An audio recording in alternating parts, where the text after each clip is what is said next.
In this video, we will walk you through the steps to perform a hard reset on your EvoFox One Gamepad to resolve common connectivity and performance issues.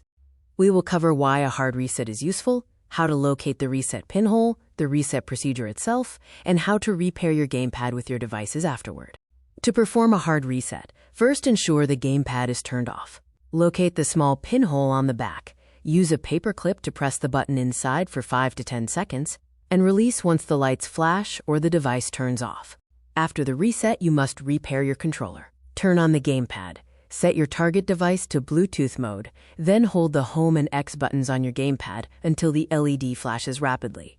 Finally, select your controller from your device's Bluetooth list. For the best results, ensure your battery is fully charged. Use a proper tool for the pinhole. Remember to repair after resetting, check for updated drivers, and test all inputs to confirm the issue is resolved. For Windows, navigate to Bluetooth and Devices and Settings to add the controller.